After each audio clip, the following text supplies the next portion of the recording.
ამერიკის დარტყმა ირანზე და სისხლში ჩახშობილი ამბოხი. რა ვითარებაა ირანში? გამარჯობა, დღეს 19 იანვარია 2026 წელი. მე რატი ვარ მუნჯერი ჟურნალისტი, თქვენ ხართ არხზე თავისუფალი ადამიანებისთვის, უყურებთ პროექტს კონფლიქტები მსოფლიოში. დღევანდელ ეპიზოდში ირანში განვითარებულ მოვლენებზე ვისაუბრებ, იმაზე თუ რა ხდება ახლა. ინტერვიუ იქნება ბაკო ხელაძესთან, მანამდე კი მადლობა ყველას, ვინც არხის გამომწერია, ვინც უყურებს ვიდეოებს, ალაიქებს მას, აქტიურობს კომენტარებში. თქვენ კი ვისაც ჯერ არხი არ გაქვთ გამოწერილი, უმორჩილესად გთხოვთ ახლა გამოიწეროთ არხი, ასევე განსაკუთრებული მადლობა ყველას, ვინც არხზე დონაციას აწარმოებს, დონაციის სურვილებს, შეგახსენებთ, რომ აღწერაში ანგარიშის ნომერია ნებისმიერი თანხის ჩარისხვა შეგიძლიათ. დავიწყოთ დღეს შეიძლება ითქვას, რომ ირანში პროტესტი გადატეხილია, აქტიური კერები არის, თუმცა აღარ არის იმ მასშტაბის, როგორიც იყო. ყველაფერი შეგახსენებთ დაიწყო იმით, რომ წინა საახალწლოდ, ოღონდ ჩვენი დროით წინა საახალწლოდ ირანში ჯერ ახალი წელი არ დამდგარა, როგორც ვიცით, დაიწყო სოციალურ ნიადაგზე გამოსვლები, შემდეგ ის, როგორც ხდება ხოლმე ირანში, გადაიზარდა ძალიან დიდ პოლიტიკურ პროტესტში, პრაქტიკულად ამბოხის სახე მიიღო, იყო შეტაკება და არის ძალიან ბევრი დაღუპული ადამიანი, შემდეგ ამას მოყვა ამერიკის მხრიდან, ტრამპის მხრიდან განცხადებები, რამაც ესკალაცია კიდევ უფრო გააღრმავა, შემდეგ იყო მოლოდინი, რომ იქნებოდა ამერიკული დარტყმა, თუმცა ეს დარტყმა არ შედგა. მსხვერპლს რაც შეეხება, მსხვერპლზე განსხვავებული ინფორმაციები არის, ყველაზე მინიმალური, რაც თვითონ რეჟიმაც აღიარა, იყო 3500, ხოლო სხვადასხვა საერთაშორისო ორგანიზაცია 10000-ობით დაღუპულზე საუბრობს, თუმცა არ შედგა სიკვდილით დასჯის ცერემონიები, ასე ვთქვათ, და ახლა შეტაკებები აღარ არის. ამბოხი შეიძლება ითქვას, რომ სისხლში არის ჩახშობილი, სწორედ ისე, როგორც საქართველოში აღშობდნენ ამბოხს რუსები, ოღონდ იმ განსხვავებით, რომ იქ რუსები აღშობდნენ ქართველების ამბოხს, ირანში კი თვითონ ირანული რეჟიმი, ისლამური რეჟიმი აღშობს ირანელი ხალხის სწრაფვას თავისუფლებისთვის. ამბოხი სისხლიანი არის, როგორც წესი, ის პროტესტისგან სწორედ იმით გამოირჩევა, რომ დაშავებულები და დაზარალებულები არა მხოლოდ დემონსტრანტების მხარით, არამედ რეჟიმის მხარესაც არიან.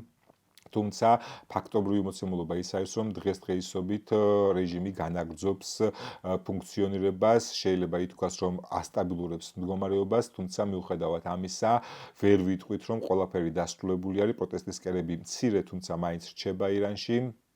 და ასევე ველოდებით ამერიკის მხრიდან მოქმედებას, თითქოს ეს შეჩერებულია, მინიმუმ დაპაუზებული, თუმცა მაინც არის შესაბამის აკვატორიებში გარკვეული გადაადგილება ამერიკული სამხედრო ტექნიკის, იქნება ეს გემები თუ ავიაცია და დაველოდოთ როგორ რა მოხდება. ახლა ამ ყველაფერზე სასაუბროთ შემოგვიერთდება ბაკო ხელაძე, თუმცა მანამდე კიდევ ერთხელ, ვისაც არხი არ გაქვთ ჯერ გამოწერილი, ახლა გამოიწერეთ არხი და ლაიქით ვიდეო, გააზიარეთ თქვენ სოციალურ ქსელებში. გამარჯობა, მადლობა დროისთვის. თითქოს მეინსტრიმ მედიებში მეორე პლანზე გადაიწია ირანის ამბებმა, ნიშნავს თუ არა ეს, რომ ამბოხი დასრულებულია და შეგვიძლია თუ არა დავარქვათ, რომ ამბოხი დამარცხდა დღეისთვის. გამარჯობა. კი, ბოლო დღეებში გადაიწია თვითონ ამ ამბებმა მეორე პლანზე, თითქოს სხვა უფრო მნიშვნელოვანი ამბები წამოვიდა წინ, როგორიც არის გრენლანდია და ასე შემდგომ. თუმცა ვერ ვიტყოდით, რომ ყველაფერი დასრულდა და ყველაფერი თითქოს ისე ჩაივლის, რომ არც არაფერი არ მომხდარა, ჯერჯერობით ბევრი რაღაცები წინ არის, მათ შორის იმ რამდენიმე 1000 ადამიანის ბედიც, რომელიც ციხეშია და არ ვიცით ზუსტად რა განაჩენს გამოიტან საბოლოოდ. ისლამური რესპუბლიკის სასამართლო, კი ბატონო, გვარწმუნებენ, რომ გადაიდო მათი სიკვდილით დასჯა, მაგრამ წინა წლების პრაქტიკა გვაჩვენებს, რომ ასეთი რაღაცები როგორც წესი არ ხდება ხოლმე, ვინაიდან და რადგანაც ისლამური რესპუბლიკა არასდროს უშვებს ხოლმე შანსს იმის დემონსტრირებისთვის, რომ ისინი არ ეპუებიან ამერიკელებს და არასდროს ტოლს არ უდევენ. მათ შორის გაგახსენებთ, ყოველთვის ესე იყო, რაღაცას როცა გააკეთებდა ამერიკა, იმის საპირისპიროს საპასუხოს აკეთებდა ირანი. თუ გახსოვთ, მაშინაც კი, როცა იყასემ სულეიმანი რომ მოკლეს მოჰანდესთან ერთად ერახში, მაშინაც კი არავინ არ ელოდა ირანისგან, რომ დაარტყავდა ამერიკულ ბაზებს ერახში თავისი ბალისტიკური რაკეტებით, მაგრამ მაინც დაარტყა. იმიტომ რომ ამით ცდილობს შეინარჩუნოს თავისი ერთის მხრივ საგარეო პრესტიჟი, რომ აი ჩვენ, მოკლედ, მაგარი ბიჭები ვართ და მეორეს მხრივ თვითონ საშინაო პრესტიჟიც, რომ მოსახლეობას უთხრას, რომ ჩვენ არ დავსუსტებულ ვართ, ისევ ისეთი ძლიერები ვართ და მოკლედ არაფრის დათმობას არ ვაპირებთ. აი ნებისმიერი ასეთი გამოვლინება იქნება ის რომ უარი თქვან მათებრი სამართლის აღსრულებაზე თუ ასე შემდეგ აღიქმება მათი მხრიდან როგორც აი სისუსტის გამოვლინება. ამიტომ არ ველოდები რომ რამენაირად რაღაცას დათმობენ. თუნდაც აი რაღაცა ისეთ სიმბოლურად, მაგრამ მაინც რაღაცას ყოველთვის აკეთებენ ხოლმე და ახლა ზუსტად ეს მოლოდინი მაქვს. რაც შეეხება პროტესტს, რაღაც პროტესტი თვითონ ირანში არის ასე თუ ისე სხვადასხვა კერები, დიდ ქალაქებში აღარ, მაგრამ მაინც აქ-იქ ვრცელდება პატარა პროტესტები და დაპირისპირების აღსახველი კადრები X-ზე, Telegram-ზე და აი ესეთ პლატფორმებზე. და ევროპაში და სხვა ქვეყნებში კიდევ უფრო აქტიურად არიან ეს ირანელები გამოსვლებში ჩართულები და ითხოვენ რომ რაღაც რეალური და ქმედითი ნაბიჯები გადადგან პრინციპში ამერიკის მხრიდან და ისრაელის მხრიდანაც. ნახოთ რას გამოიღებს საბოლოო ჯამში მათი ეს მოთხოვნა და რეალურად იქნება თუ არა მიღებული რაიმე ზომა. შენ სიკვდილის დასჯაზე საუბრობდი, ჩვენ ნახეთ ეს რაღაცა ნებათაღელვა განვითარებული ერთი კონკრეტული ადამიანის წინაშე, რომელიც პირველი უნდა ყოფილიყო, ვინც სიკვდილით უნდა დაესაჯათ, მე ანუ ტრამპმა ოფიციალურად თავი თქვა ასე გაიправა, რომ სიკვდილით დასჯები აღარ არის, ამიტომ მე დარტყმას გადავდებო. მე გავრცელდა ინფორმაცია, თითქოს ეს კაცი სიკვდილით არ დასაჯეს, მაგრამ ცემაში მოკლეს. მე გავრცელდა ინფორმაცია, რომ ოჯახის წევრებმა მოინახულეს და ის ცოცხალია. მე გავრცელდა ინფორმაცია, რომ ეს ოჯახის წევრებს აიძულეს, რომ ესე ეთქვათ, რომ სინამდვილეში ეს კაცი მკვდარია. აი ზოგადად ასეთი მიმდინარეობა რამდენად დამახასიათებელია რეჟიმისთვის, რამდენად შესაძლოა ის მართლაც სამაგალითოდ არ დაესაჯათ სიკვდილით, მაგრამ მერეც ემაში მოეკლათ და ოჯახი აიძულებინათ, რომ ეთქვათ, რომ თითქოს ის ცოცხალია. 21 საუკუნეში მე მგონი, რომ ასეთი ინფორმაციები ვერ დაიმალება ის თუ მართლა მკვდარია, ადრე თუ გენეს გამოცხადება და ზოგადად აი ამ რაღაცა ცირკულარზე რა შეგიძლია თქვა, რამდენად რეალობასთან ახლოს შეიძლება იყოს. ხო, ინფორმაციის მიმოცლა ყოველთვის პრობლემა არის. ზოგადად არა მხოლოდ ირანის, აი თვითონ აღმოსავლური ქვეყნებისთვის დამახასიათებელი არის, რომ არასდროს პრინციპში არ შეგვიძლია ვენდოთ ოფიციალურ წყაროებს საბოლოო ჯამში. მათ შორის ანუ ისეთ უწყინარ საკითხებზე, როგორიც თქვა მოსახლეობის აღრიცხვა არის. რამდენი არის აი კონკრეტული ქვეყნის მაგალითად რაოდენობა ან როგორი არის მათი რელიგიური თუ ასე შემდეგ ან გენდერული და მოკლედ ანუ ყოველთვის სათუა და ყოველთვის ეჭვის ქვეშაა და როცა საქმე პოლიტიკურ საკითხს ეხება და მით უმეტეს როცა ეს პოლიტიკური საკითხი უსაფრთხოების ელფერით არის შეფერილი, აქ კიდევ უფრო მეტად შახლართულია ხოლმე და ძალიან უკვე მისტერიებში გადადის. ამიტომ ისეთი თქვა განსაკუთრებული აი ძველი პრაქტიკებიდან გამომდინარე თითქოს არაფერი არ ხდება, ყოველთვის ესე იყო და სავარაუდოდ მომავალში არაფერი არ შეიძლება. აღმოსავლეთ ყოველთვის აღმოსავლეთად დარჩება. რაც შეეხება უშუალოდ ამ ბიჭს და კიდევ სხვა მის ესე იგი თანამებრძოლებს ჯერჯერობით ხო მათი ბედი გაურკვეველია, თუმცა ის უკვე რაზეც ვილაპარაკე, რომ არსებობს უკვე გარკვეული გამოცდილება როგორც იქცევიან ეს ერთი და მეორე უკვე გაკეთდა გარკვეული განცხადებები თვითონ ოფიციალური წარმომადგენლობისგან, რომ არავითარი დანდობა არ იქნება ტერორისტებისა და შეიარაღებული ამბოხის მოწყობების მიმართ და ჩვეულებრივად ისინი იქნებიან განსჯილი და დასჯილი შესაბამისად კონსტიტუციისა. ამიტომ არანაირ რაღაც შეწყალებებს და მსგავს რაღაც გულისხმიერების გამოვლენას არ ველოდები მე პირადად. რაც შეეხება მოკლულებს, ბევრი და თან ძალიან რადიკალურად განსხვავებული ინფორმაცია გავრცელდა, ხო? პირველი იყო ოფიციალური ირანის ოფიციალური ინფორმაცია 2000, შემდეგ თითქოს 3500, თუმცა სხვა წყაროები 10000-ზე საუბრობენ, ხო? 15-დან დაწყებული, 50-60-ით დამთავრებული. სად შეიძლება იყოს სიმართლე, დაახლოებით რამდენი ადამიანი შეიძლება რეალურად მოეკლათ ამბოხის დროს? თვითონ ის ფაქტი, რომ უკვე თვითონ ოფიციალური წყაროებიც აღიარებენ, რომ აი ამდენი შეიძლება იყოს დაღუპული, უკვე ძალიან განსხვავებულ სურათს ქმნის წინა წლებთან შედარებით, იმიტომ რომ არასდროს არ ამბობდა ისლამური რესპუბლიკის წარმომადგენლობა, რომ პროტესტებზე იღუპებოდა აი ასეთი რაოდენობის ადამიანები ყოველთვის ცდილობდნენ, რომ გადაეფარათ და დაებრალებინათ დასალურიან ოპოზიციური მედიისთვის. დღეს უკვე სხვანაირად არის სიტუაცია, თვითონაც აღიარებენ ამ ყველაფერს პრინციპში დამალოსეც აზრი არა აქვს და მოკლედ ზუსტად რა რიცხვი არის ან რამდენი ადამიანის არის გარდაცვლილი ამის მოძიება ძალიან რთული არის და ალბათ კარგახანი ვერ მოხდება. ყოველ შემთხვევაში იქამდე სანამ რეალურად მართლა სერიოზული გამოძიება არ ჩატარდება საერთაშორისო ორგანიზაციების და კიდევ სხვა ექსპერტების ჩართულობით.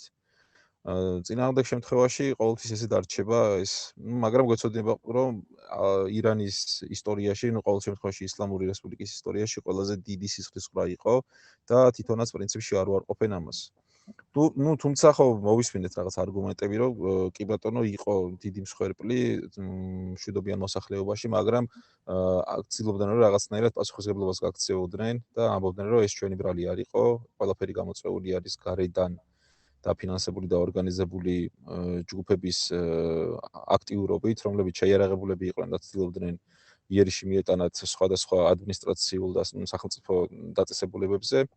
და ამბობენ რომ ამან გამოიწვია. თავიდანვე ეს იყო პირველივე კომენტარი რაც მოვისმინე, უშუალოდ ვინც იყო ამ ღონისძიებების ხელმძღვანელი აჰმად რეზა რადანის და უშუალოდ თლიანად ქვეყნის უსაფრთხოება ვისაც აბარია ალი ლარიჯანი, თავიდანვე ამბობდნენ რომ ყველაფერი აი იმათი აქტივობის ბრალია და საერთოდ ბევრი ხალხი დაღუპული არის უშუალოდ მათი ნასროლი ტყვიით.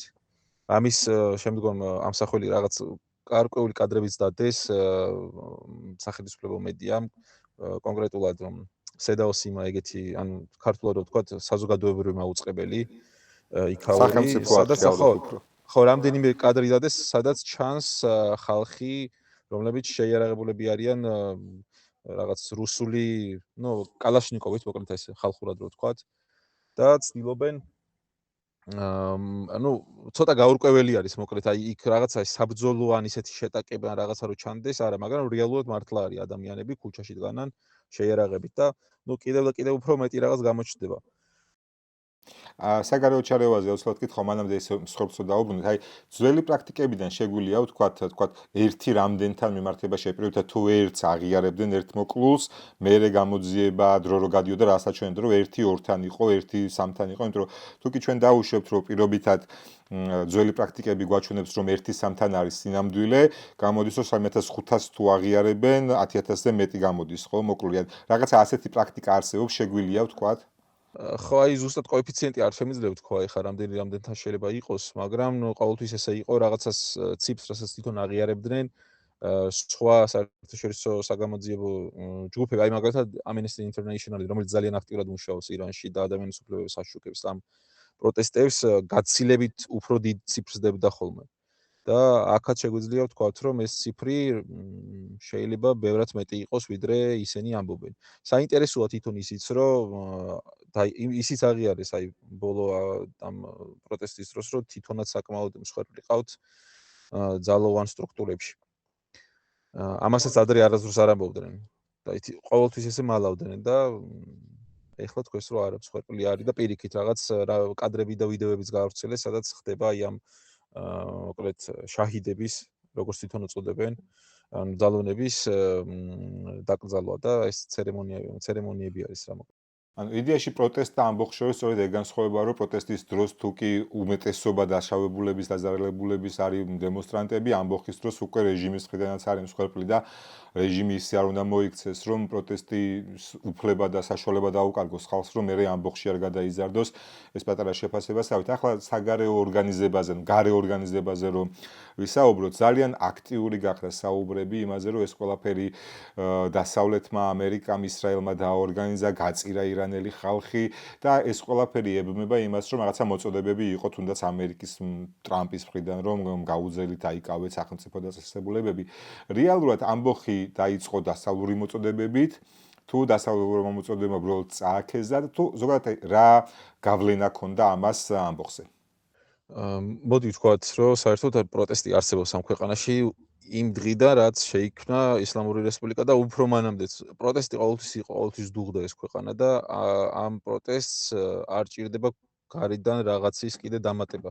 ისედაც არის უბრალოდ აქ შეიძლება თქვა დასავლეთის მხრიდან, კონკრეტულად ამერიკის მხრიდან, იმიტომ რომ მნიშვნელოვანი არის რომ გავმიჯნოთ აქ დასავლეთი, ამერიკიდან აქტიურად იყო ჩართული, ევროკავშირი გაცილებით ნაკლებად იყო ფაქტობრივად განცხადებების დონეზე შემოიფარგლებოდა მხოლოდ. ამერიკა და კონკრეტულად დონალდ ტრამპი იყო ის ფიგურა, რომელიც გარკვეულად აი ტრაექტორიასაც შეიძლება ვთქვა აძლევდა გარედან თავისი განცხადებებით. როცა ამერიკის ნომერ პირველი ქვეყნის პრეზიდენტი გეუბნება რომ ხო რაღაც დახმარება გზაშია, ან მოკლედ რაღაც დაპირებებს როცა გაძლევს, ხო ეს ძალიან დიდ გავლენას ახდენს ნებისმიერ პროტესტზე.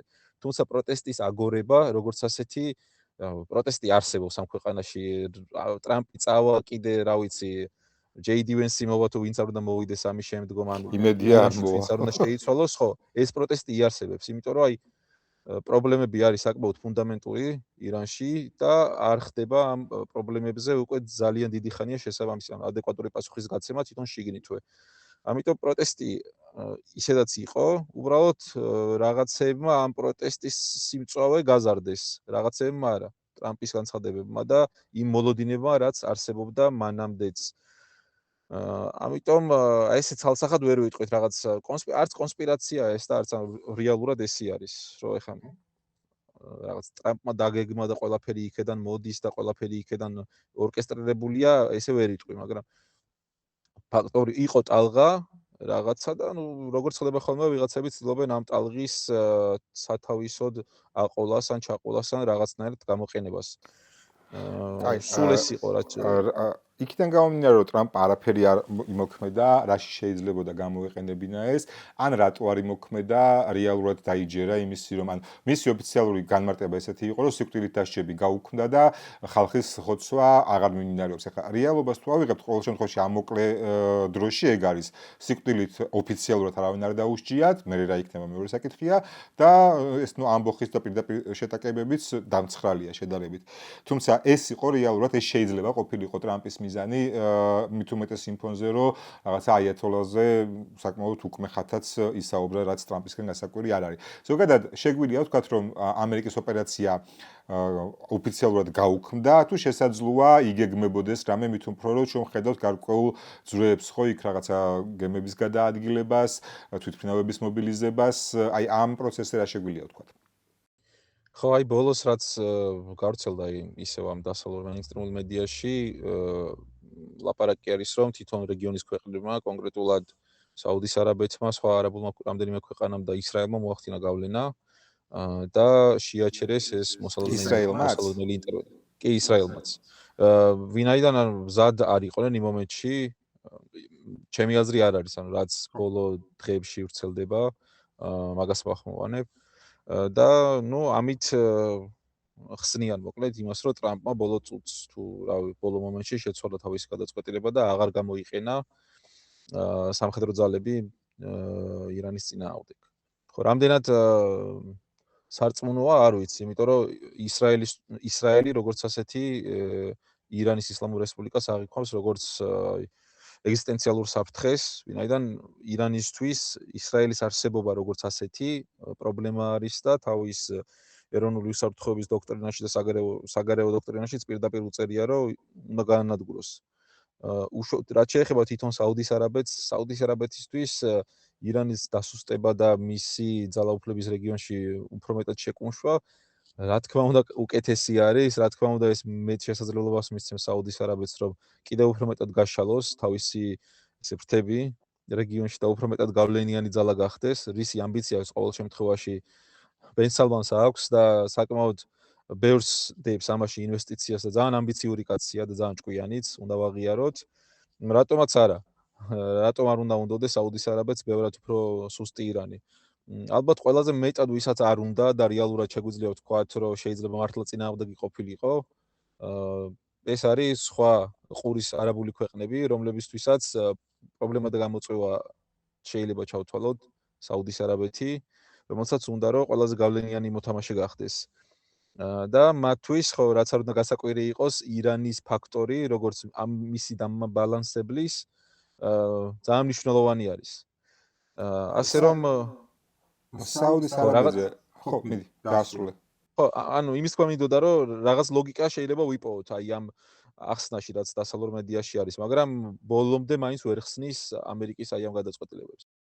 საუდის არაბეთს ძალიან ესეთი ცოტა უფრო კონსპირაციული შეიძლება ესეთი ვერსიები წავიკითხო, რომ საუდის არაბეთსო არ აწყობსო ირანშიო ამერიკელების სამხედრო ინტერვენცია, იმდენად რამდენადაც ამ შემთხვევაში მერე ირანული ნავთობი კიდევ უფრო გააიაფებს ბაზარს და მერე თავისი ნავთობიცაც ვეღარ გაყიდის, რაღაც აი ესეთი ვერსიებიც მოვისმინე, რამდენად შესაძლოა ის იყოს რამე ჭკუასთან ახლოს. კი, არ ვიცი, ძალიან ბევრი ვერსიებს ვისმენ ახლა, აი ვერსიების კორიანტელი არის ყველა მიმართულებით, მათ შორის ირანელი ექსპერტებიც რაღაც ცდილობენ რაღაცნაირად ახსნან. თუ ყოველ შემთხვევაში ის ექსპერტები, რომლებიც ახლა საზღვარგარეთ არიან, დასავლეთშიც კიდე სხვა მოსაზრებები არსებობს, მაგრამ ნუ რეალურად ფაქტად, აი რაც საბოლოოდ აი შედეგი რაც დადგა, არის ის, რომ იყო გარკვეული დაპირება, იყო მოლოდინი, რომ იქ უნდა მომხდარიყო ჩარევა და საბოლოო ჯამში ეს ჩარევა არ მოხდა, პროტესტი გაჩერებული არის, ახლა გატეხილი არის და ხო, ან არაფერი არ შეცვლილა. ბოლოს მინდა გკითხო, ზოგადად ითვლება, რომ ირანი ერთ-ერთი ყველაზე ახალგაზრდა ის არის, ხო? არა ისტორიულად არ გულისხმობ, რა თქმა უნდა, ეხა დღევანდელ მოცემულობაში ახალგაზრდები უფრო ბევრი არიან, ვიდრე არა, ხო? და მათ შორის ის ხალხი, ვისაც საერთოდ ჩახის ირანი არც ახსოვს. რამდენად მოქმედებს ეს ირანში არსებულ სიტუაციაზე, რამდენად შესაძლოა ეს იყოს სწორედ გარდამტეხი მომენტი, რომ აი ეს ახალგაზრდა ხალხი, პრინციპში მათი დიდი ნაწილი რაღაცნაირად ახერხებს დასავლეთში გასვლას, სხვა ცხოვრების ნახვას, ხო? და ეს რამდენად შესაძლოა იყოს ერთ-ერთი ბერკეტი ან ერთ-ერთი გადამწყვეტი მომენტი ირანის განვითარების გზაზე. კი, ზოგადად უსაფრთხოების შესწავლისას ერთ-ერთი მნიშვნელოვანი ფაქტორი და ანუ საბაზისო ფაქტორი ეს არის, რომ ერი რაც უფრო ახალგაზრდა არის და მოკლედ უფრო მეტად არის შესაძლებელი სოციალური აფეთქების რაღაც სცენარების განვითარება. მაგრამ რაც შეეხება ირანს, ძალიან ეხლა მე ზუსტად სტატისტიკა არ მაქვს მაგისი, რამდენად ახალგაზრდა არის ირანი, მაგრამ რამდენადაც მე ვიცი თვითონ უშუალოდ ცხოვრებით და ის გამოცდილება რაც მაქვს და კიდევ თქვა საუბარი რაც ქონია, ძალიან შეცვლილი არის ტენდენცია, მე აი ფერტილურობის დონეს, აი შობადობის დონე საკმაოდ დაბალი არის კოეფიციენტი, მე მგონი ჩვენზე უფრო დაბალი არის ბოლო წლებში და ეს ტენდენცია ძალიან შეიცვალა. ანუ პირიქით შეიძლება პირიქითაც ვთქვათ, რომ ირანული მოსახლეობა საკმაოდ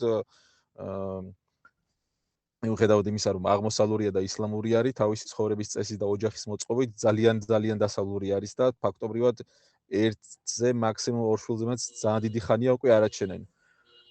ასე რომ აი ესეც არ ვიცი, რამდენად მე მგონი საკამათო არის, რამდენად ძალიან ახალგაზრდა არის თვითონ ერი როგორც ასეთი, იმიტომ რომ აი როგორც წინაზე თავიდან ვთქვით, ისეთი სანდო სტატისტიკები როგორც ასეთი არ ახასიათებთ აღმოსავლურ ქვეყნებს, განსაკუთრებით როცა ეს მოსახლეობის აღწერას ეხება ხოლმე.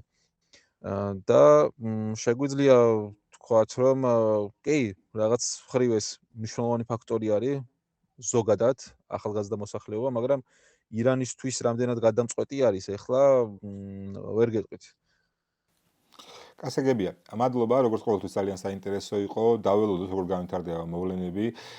იმედია ეს დახმარება გზაშია, რო თქვა, მართლა გზაში იყო და ეხაც გზაშია და რამე შედეგს გამოიტანს საბოლოოდ და ეს ამბოხი არ დარჩება კიდევ ერთ ამბოხად, რომელიც უბრალოდ სიცხში ჩაახშო. ისე დასავლეთში მყოფი ირანელები, ვინც გამოდიან ახლა მიტინგებზე, აქტიურად არწმუნებენ ხალხს, რომ გზაში არის და აუცილებლად მოხდება უბრალოდ რაღაც მოლაპარაკების პროცესში არიან, დალაგდებიან და აუცილებლად სადღაც მოხდება. და ერთს დავამატებდი კიდე საკმაოდ საინტერესო მოსაზრება მოვისმინე ერთ-ერთი კარგი ამერიკელი სპეციალისტისგან, სამხედრო ექსპერტისგან, რომ მოკლედ იმ მომენტში რომ დაერწყა ამერიკას, როცა მთელი ირანული სისტემა ამისთვის მზად იყო, ამას არანაირი ისეთი ის არ იქნებოდაო, მოკლედ ეფექტი არ იქნებოდაო და რაღაც შეიძლება ელოდებიან, როცა მოდუნდება ეს მისი სამხედრო სისტემა და უფრო უყურადღებოდ იქნება, მაშინ დაარტყას და მაშინ გამოიყენოს. ნუ ესეც აბსტრაქტული და ესეთი მოსაზრება, მაგრამ რაღაც მხრივ ამაშიც შეიძლება დავინახოთ რაღაც კონკრეტული